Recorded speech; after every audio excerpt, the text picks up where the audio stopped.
Assalamualaikum warahmatullahi wabarakatuh. Kami mahasiswa dari Universitas Teknologi Bandung dari program studi Teknik Informatika kelas TIFRM 22, mata kuliah Sistem Microcontroller dengan dosen Bapak Muhammad Rusdan STMT. Pada kesempatan kali ini kami akan mempresentasikan proyek yang kami buat mengenai sistem pemadam api otomatis. Kami dari kelompok 7 dengan saya sendiri sebagai ketuanya Irfan Fauzi, ada anggota 1 Ivan Effendi, ada anggota 2 Fauzi Darmawan. Materi yang akan kami sampaikan, yang pertama ada latar belakang, ada tujuan, ada alat dan bahan, ada struktur dan logika program atau coding, ada demonstrasi alat, dan yang terakhir penutup. Kami langsung masuk ke materi yang pertama, yakni latar belakang. Dipersilahkan kepada Kang Fauzi. Ya, terima kasih kepada Kang Irfan sebelumnya. Di sini saya akan menjelaskan mengenai latar belakang. Adapun latar belakang dari dibuatnya sistem untuk pemadaman api otomatis ini adalah yang pertama itu kebakaran merupakan salah satu bencana yang sering terjadi baik di rumah, kantor maupun di industri. Yang kedua, penyebab utama kebakaran seringkali adalah kelalaian manusia atau korsleting listrik. Selanjutnya, penanggulangan awal yang cepat sangat penting untuk mencegah kerugian yang lebih besar. Yang keempat, oleh karena itu dibutuhkan sistem otomatis yang mampu mendeteksi potensi kebakaran secara dini dan merespon secara langsung. Selanjutnya, dengan memanfaatkan microcontroller dan sensor, kami membuat sistem pemadam api otomatis sebagai solusi berbasis IoT yang sederhana, murah, dan efektif. Selanjutnya, boleh kan ke bagian tujuan. Nah, yang kedua di sini ada tujuan dari dibuatnya sistem pemadam api otomatis ini. Yang pertama adalah untuk mendeteksi keberadaan asap dan api secara otomatis menggunakan sensor. Yang kedua, memberikan peringatan dini melalui buzzer dan tampilan LED LCD. Yang ketiga, mengaktifkan sistem pemadam melalui relay saat kebakaran terdeteksi. Dan selanjutnya, menyediakan solusi untuk simulasi yang bisa diimplementasikan ke dunia nyata. Baik, terima kasih Kang. Saya kembalikan ke Kang Ivan. Terima kasih atas penjelasannya Kang Fauzi. Sekarang dilanjutkan untuk materi selanjutnya, Kang Ivan, silahkan. Baik, terima kasih Kang. Izin melanjutkan. Saya akan menjelaskan satu persatu komponen apa saja sih yang kami gunakan di proyek ini. Yang pertama yaitu ESP32. Nah, komponen ini merupakan otak dari seluruh sistem. ESP32 juga berfungsi untuk membaca input dari berbagai sensor dan mengontrol output seperti LED, relay, lain. Semua logika dalam sistem ini dijalankan oleh ESP32. Nah, selanjutnya MQ2 sensor. Sensor ini berfungsi untuk mendeteksi keberadaan asap dan gas yang mudah terbakar di udara.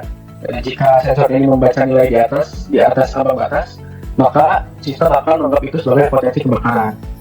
Selanjutnya, flame sensor. Tugasnya adalah mendeteksi adanya api secara langsung, biasanya dari peraturan cahaya api. Jika flame sensor aktif, maka sistem segera memberi respon darurat. Selanjutnya yaitu LCD 16x2 dengan modul IC2.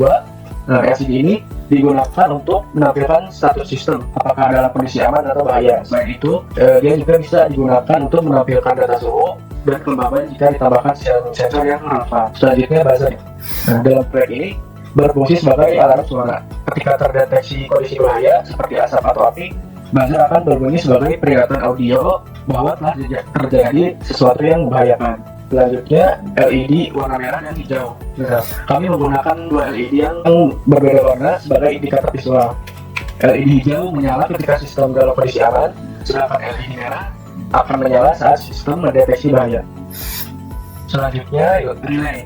Relay digunakan untuk mengaktifkan perangkat eksternal atau aktuator, misalnya pompa air atau alat pemadam otomatis. Saat sistem mendeteksi kebakaran, relay akan aktif dan menghubungkan ke perangkat pemadam tersebut. Selanjutnya breadboard, yaitu papan tempat merangkai tiap-tiap komponen agar bisa saling terhubung satu sama lain. Yang terakhir wiring atau disebut juga jumper atau kabel jumper yang digunakan untuk menghubungkan antar komponen di breadboard. Boleh next selanjutnya. Oke, untuk selanjutnya akan dilanjutkan oleh saya sendiri mengenai struktur dan logika program atau codingnya.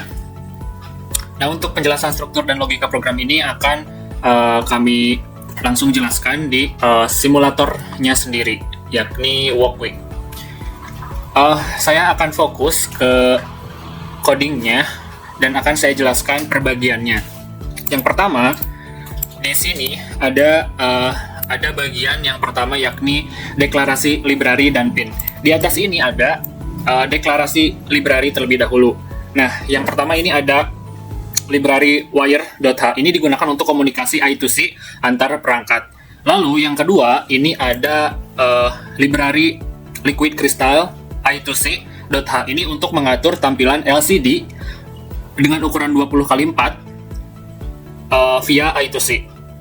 Lalu selanjutnya di sini ada deklarasi pin. Deklarasi pin ini untuk mempermudah nantinya dalam pengkodean. Misalkan di sini ada 2 sensor yang kami gunakan. Ini nantinya dihubungkan ke pin analog di ESP32-nya. Lalu ada 4 output. Ini yang digunakan di sistem kami. Kesemuanya ini sudah diatur ke pin masing-masing yang ada di ESP32. Dan tentu saja melalui breadboard terlebih dahulu. Itu bagian pertama. Bagian yang kedua ini adalah inisialisasi LCD dan variabel statusnya. Yang pertama di sini ada liquid crystal I2C LCD 0x27 24. Ini untuk membuat objek LCD ini untuk mengontrol LCD dengan alamat I2C 0x27, ukurannya 20 kolom dan 4 baris. Lalu ada di sini integer smoke threshold adalah ambang deteksi asapnya. Jadi di sini pendeklarasian nilainya dulu, bukan logikanya. Jadi pendeklarasian nilainya adalah 20.000 untuk smoke, dan integer flame thresholdnya itu adalah 500. Logikanya nanti akan saya jelaskan di baris selanjutnya. Lalu ada 2 boolean di sini, ada smoke detected dan flame detected. Ini di setting false. Ini untuk menyimpan hasil deteksinya nanti. Oke. Itu bagian flame detectednya dan smoke threshold. Lalu bagian ketiga ini adalah untuk fungsi setup. Ini pin mode ini untuk konfigurasi pin sebagai input atau output. Bisa dilihat di sini pin mode 2 ini untuk input karena ini adalah sensor. Yang keempat ini adalah output. Ini untuk keluarannya seperti relay, ini untuk memicu nanti ketika ada kebakaran, misalkan memicu air menyemprot pipa dan lain sebagainya. Lalu ada buzzer untuk alarmnya, ada LED green untuk status jika sistem ini normal, LED red jika sistem abnormal. Lalu ada LCD init, ini untuk inisialisasi LCD, ada LCD backlight untuk menyalakan lampu latar LCD. Lalu ada serial begin 9600, ini untuk membuka koneksi ke serial monitor yang ada di samping bawah kanan ini.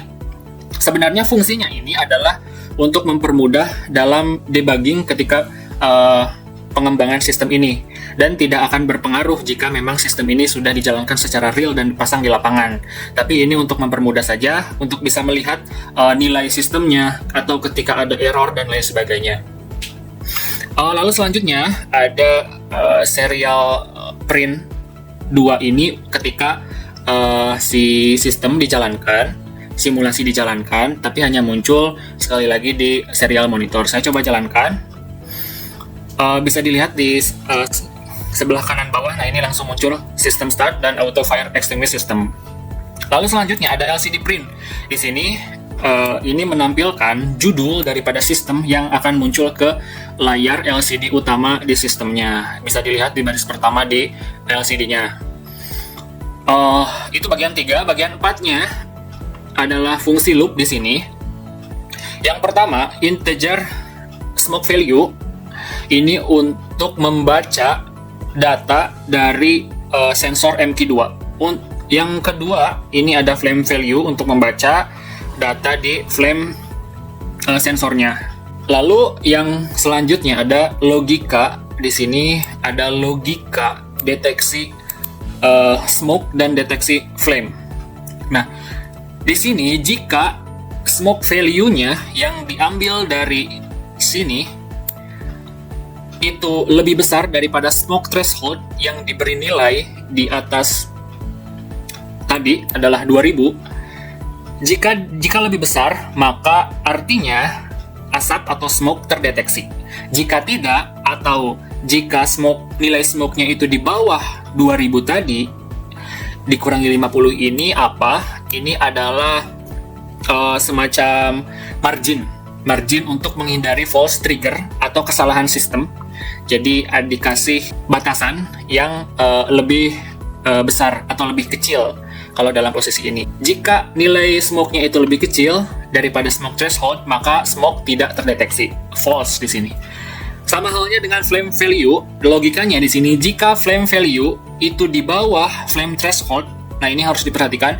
Kalau flame value itu sebaliknya, kalau misalkan flame value-nya lebih kecil daripada flame threshold, maka flame atau api itu terdeteksi. Jadi logika flame-nya di sini terbalik, bukan yang lebih besar. Jika tidak, flame value-nya atau lebih besar daripada flame threshold plus 50, yakni 50 ini margin, maka flame atau api tidak terdeteksi. Yang selanjutnya di sini ada deteksi atau cek status bahaya. Di sini boolean danger-nya, jika salah satu smoke atau flame terdeteksi, maka itu artinya bahaya. Jadi tidak harus dua-duanya, cukup salah satunya terdeteksi, maka sistem akan menyatakan itu danger. Lalu yang selanjutnya di sini untuk mengaktifkan outputnya untuk LED, buzzer, dan relay. Jika danger, maka ketiga ini akan menyala. Tapi jika undanger atau jika normal, karena di sini ada kebalikannya, untuk LED green, maka LED green yang akan menyala atau artinya normal. Yang selanjutnya adalah tampilan ke LCD-nya. Nah, ini baris yang pertama. LCD print smoke ini adalah teks yang ditampilkan seperti terlihat di LCD. Lalu LCD print smoke detected. Nah, ini untuk membaca apakah smoke terdeteksi. Jika iya, maka akan menampilkan status detected. Jika tidak, maka normal. Sama halnya dengan flame. Di sini flame ditampilkan juga di baris ketiga. Flame, apakah flame terdeteksi? Dan jika iya, detected. Jika tidak, artinya normal. Sama halnya juga dengan statusnya di sini. Jika danger, maka extinguish atau memadamkan. Jika tidak atau aman, maka statusnya adalah safe. Lalu, nah ini yang terakhir, ini adalah tampilan ke sisi serial monitornya. Ini untuk menampilkan nilai sensor yang bisa dilihat di sini. Untuk menampilkan nilai sensornya lebih rinci, karena di sistem LCD utama tidak ditampilkan, maka di serial monitor bisa ditampilkan secara lengkap. Nah, ini untuk berguna untuk kalibrasi dan pengujian sistem.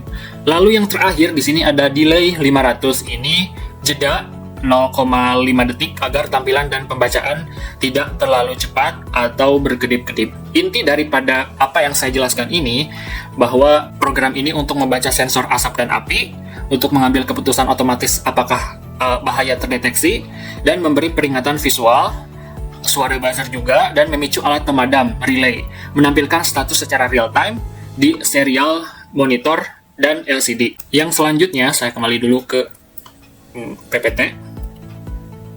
Poin 5 adalah demonstrasi alat.